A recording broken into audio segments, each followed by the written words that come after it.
Olharem um pouco para a apresentação, e aí é o seguinte, a apresentação que está ali, eu vou ter que falar para o rei, né, passar, porque não tem trocador, não tem problema, tem uma agendinha bem rápida, então passa por favor, rei, o que a gente vai ver hoje, então, nesses 19 minutos agora? Eu vou falar um pouquinho da minha trajetória profissional em 6, 7 minutos, vou falar um pouquinho sobre empreendedorismo, marketing mix, e depois tem um quiz. Então é importante que vocês prestem atenção, porque eu vou convidar algumas pessoas aqui para responder algumas perguntas sobre o que foi falado na apresentação, né? Tem que ser justo. Então a gente vai pedir voluntários, se não tiver voluntários, a gente vai escolher pessoas, né? Então estejam preparados, porque o mais importante da gente aprender ou ouvir alguma coisa é a gente poder levar alguma coisa para mudar ou transformar alguma coisa nas nossas vidas, tá bom? E tem prêmios para esse quiz ou para essas perguntas. Então vamos lá, vamos começar com a minha trajetória. Vamos lá, Rei. Passando aqui um pouquinho, pode passar. Falar um pouco da minha família. Esse é o Rogério. Estou casada com o Rogério há 28 anos. Tenho meu filho Rafael, que tem 19. É sempre bom entender que a família é a base de tudo, além de Deus, né? Então eu sou muito grata a Deus pela minha família. Pode passar. E aí vamos falar um pouquinho da minha carreira. Como a Rê já falou, eu comecei com 16 anos a trabalhar no McDonald's, dando batata, lavando banheiro, e eu lembro que eu era uma adolescente que queria ganhar algum dinheiro, e eu tinha trabalhado, não tinha experiência, era muito difícil trabalhar, e aí um amigo meu que falou do McDonald's, e eu nunca tinha entrado nem para comer no McDonald's, e eu lembro que minha mãe ficou brava, porque eu tinha um colegial, e eu tinha um curso de datilografia, e eu chegava em casa cheirando hambúrguer, e ela falava, filha, mas você não precisa trabalhar numa lanchonete. Mas mal sabia ela que aquela lanchonete, na verdade, é a maior rede de fast food do mundo, uma das 10 empresas mais valiosas do planeta. Então eu comecei lá e uma coisa que eu aprendi foi: não importa o trabalho que você faça, se você se propõe a fazer, faça bem feito. E o nome disso é excelência. Então, essa é a primeira aprendizagem que eu aprendi com 16 anos. Depois de 10 meses de McDonald's, eu tive a minha primeira promoção, que foi um desafio enorme, que foi liderar meus próprios amigos. Então, como mulher negra, 17 anos, foi um desafio tremendo. Liderar é uma palavra forte, eu acho que naquela época eu chefiava meus amigos, coitados, eu acho que eu aprendi a liderar com eles. E aí tem uma foto minha já como gerente de loja, pode passar, Rei. Aqui, essa foto, pena que está cortada ali a minha cara, mas é do jornalzinho da empresa. Eu tinha 21 anos, eu era gerente de uma loja, pode não parecer muito, mas todo mundo aqui que administra uma loja deve saber que é um negócio. Então tinham 100 funcionários, 10 gerentes, tinha que ter a gestão de venda, a gestão de pessoas, todos os processos, né, de resultados, de P&L que você tem que ter. Então quando eu olho hoje, eu falo, puxa vida, eu era bem jovem, né? E nessa foto, por coincidência, tinha um curso que era feito nos Estados Unidos.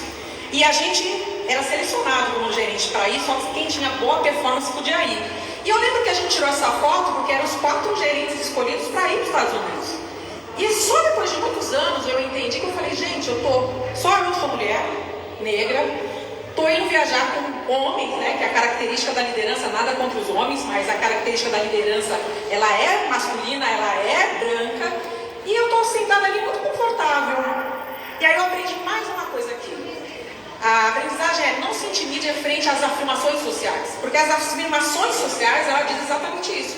A liderança é masculina, é branca, é magra, enfim. E eu estou muito confortável ali. E o nome disso é autoconfiança e protagonismo. A gente tem que ser protagonista da nossa vida, né? E não se intimidar frente a essas afirmações. Então, com 21 anos, eu tenho muito orgulho de olhar para aquela menina, vamos dizer, né? E falar, puxa vida, foi demais. E aí, passando mais um pouquinho da minha vida, teve uma outra foto que eu gosto muito, que está em preto e branco. Eu fui trabalhar na área de treinamento, né? Até porque eu gostava de treinar, minha loja era muito boa, tinha bons padrões de qualidade de serviço e limpeza. E eu estou dando aula ali no Flipchart, né? Coisa que hoje em dia ninguém faz, né? Pelo amor de Deus. Todo mundo usa computador, como a gente está usando aqui. E aqui, usando um recurso tão simples, uma coisa que eu entendi é que às vezes a gente reclama que não tem dinheiro, que não tem recurso, que não tem estrutura para poder fazer mais do que a gente faz. E aqui eu aprendi uma coisa, que se você não tem, você tem que trabalhar com o que você tem. É o famoso fazer do limão uma limonada. E o nome disso é criatividade. A gente, para empreender, também tem que ser muito criativo. E não simplesmente na primeira barreira se limitar. Continuando um pouquinho aqui a minha história, pode passar, Rê, por favor. Eu fui promovida em algum momento para diretora de treinamento para o Brasil. E é uma posição que você precisa se expor muito, né? Para treinar você tem que se expor. E eu sei que o segundo maior medo do ser humano é falar em público. Estar aqui não é fácil. Porque ao mesmo tempo que você está aqui falando, contando uma história, você está, nossa, será que o pessoal está olhando minha roupa? Será que eu estou entendendo o que eu estou falando? Não é todo mundo que tem essa coragem. Só que para a gente poder expor as nossas ideias e compartilhar os nossos pensamentos, não tem outra maneira. Então, foi outra aprendizagem. Para a gente fazer isso, a gente precisa ter autoconfiança. E precisa se preparar, óbvio. E aí, passando um pouquinho mais, eu tive a oportunidade de ser escolhida para ser a diretora de treinamento para a América Latina, onde são mais de, hoje, 2.000 restaurantes, 100.000 pessoas, enfim, eu era responsável pela estratégia de treinamento para toda a América Latina e Caribe, como ela falou, e aqui também eu tive mais um aprendizado, porque nessa época eu falava espanhol. Eu fui estudar espanhol muito antes de saber que existia a posição, porque eu sabia que era importante cuidar do meu autodesenvolvimento. E jamais eu teria sido escolhida para essa posição se eu não falasse espanhol. E aqui eu tive mais uma aprendizagem, que é, a gente nunca sabe quando as oportunidades vão aparecer. A gente precisa estar preparadas para elas. E chama desenvolvimento contínuo. Bom, passando aqui para a gente continuar, aqui um pouquinho da minha história na mídia. Eu saí na revista Raça, eu saí na revista Nova, eu saí na revista Época Negócios. Pode passar, Rei. Eu tive a oportunidade de estar no Outdoor, uma parceria com o Senac, e essa revista que foi a revista Veja, que falava sobre ascensão sem cota. A gente sabe hoje que, graças a Deus, existem cotas para tentar fazer uma reparação social com relação à raça, principalmente a raça negra, mas naquela época não tinha. Então, toda a minha conquista foi uma conquista sem ajuda, vamos dizer assim, né? Mas eu sou grata por isso. Eu cheguei a ser 0,4% de mulheres executivas negras em posição de liderança no Brasil. É um absurdo, a população negra ela é 54%, mas de liderança negra em grandes corporações existem 4% de negros, sendo que desses 4%, 0,4%, ou seja, menos de 0,5%, são mulheres.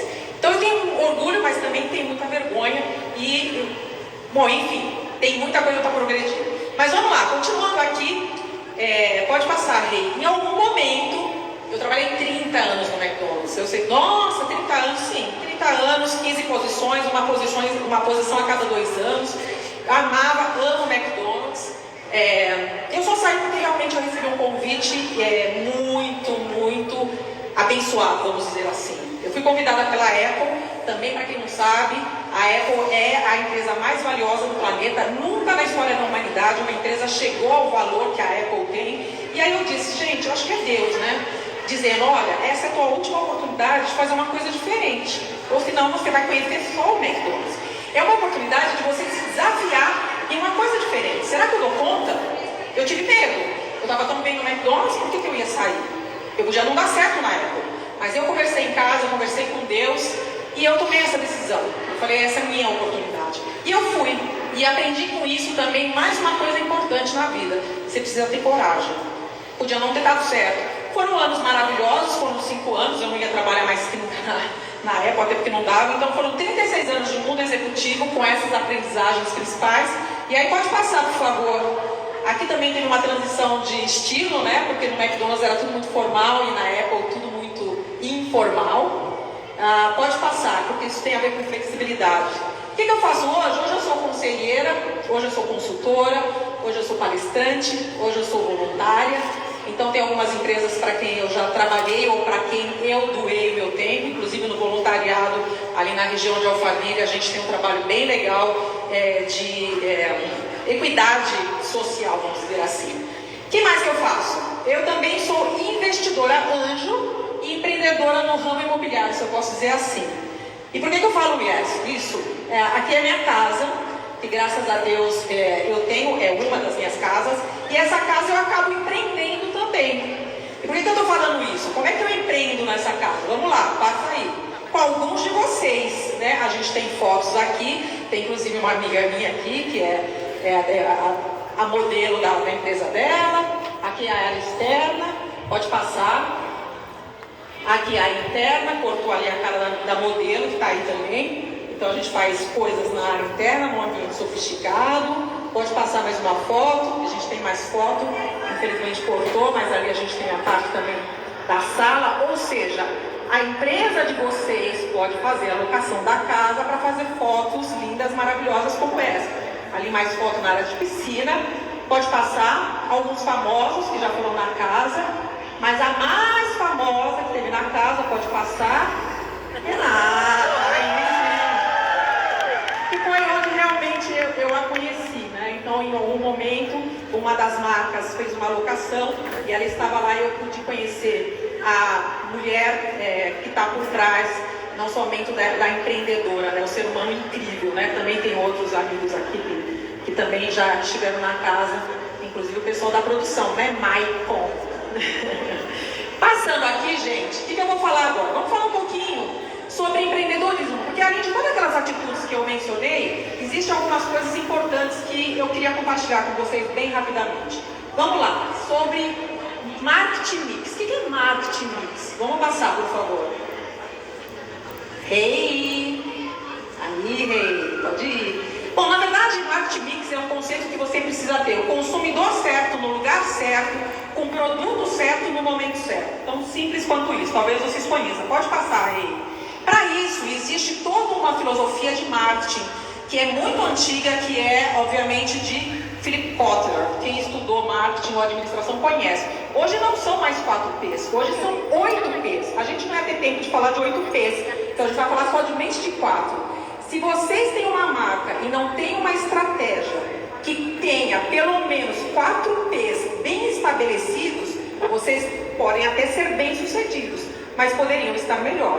Então o ponto aqui é, vocês precisam ter uma estratégia com esses P. P de produto, de preço, de promoção e de prazo. Vamos ver um pouquinho cada um deles bem rapidamente. O que é o P de produto? Pode passar, por favor. Bom, o produto é a base do qual faz o consumidor ou o cliente chegar até nós. Seja por uma necessidade de comida, necessidade de remédio, ou seja por um desejo. Eu quero ter esse acessório porque ele é lindo, é um desejo, não é uma necessidade.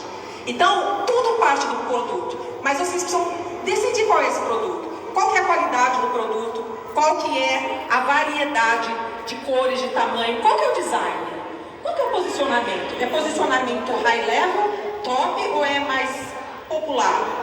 Então, quando vocês têm toda essa definição, levam vocês aos outros P's. Uma coisa importante, o produto normalmente tem tempo de vida. Por isso que normalmente tem lançamento de novas coleções. Tem produtos que são atemporais.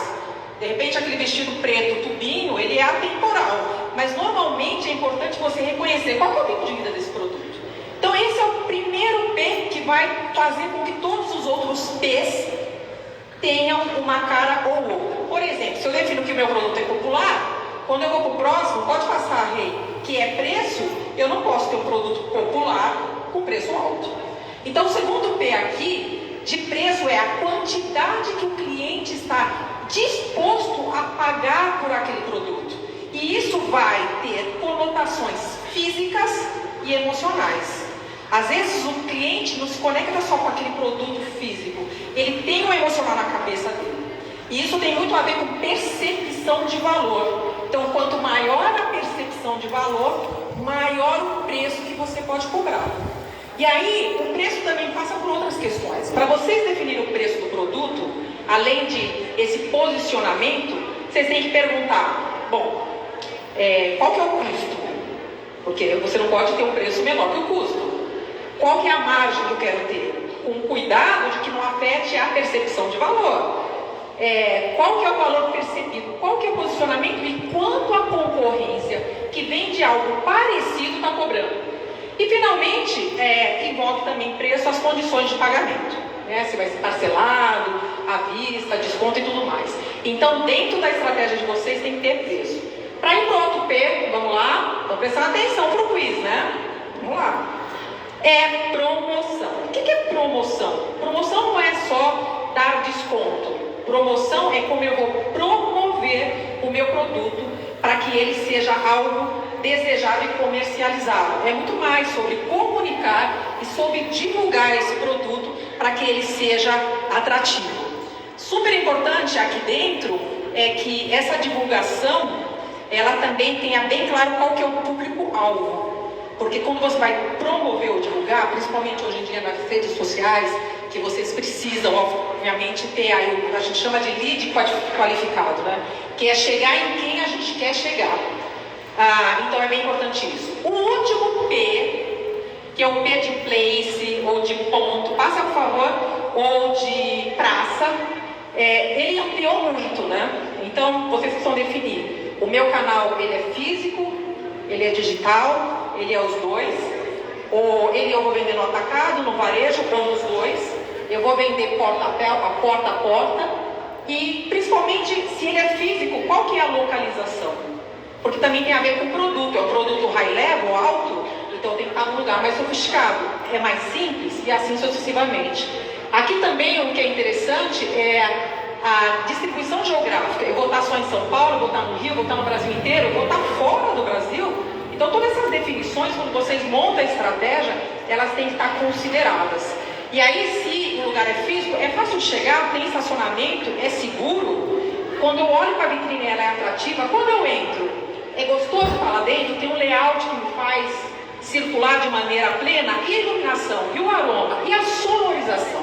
Então são todas questões sensoriais que às vezes a gente não percebe, mas o cliente percebe.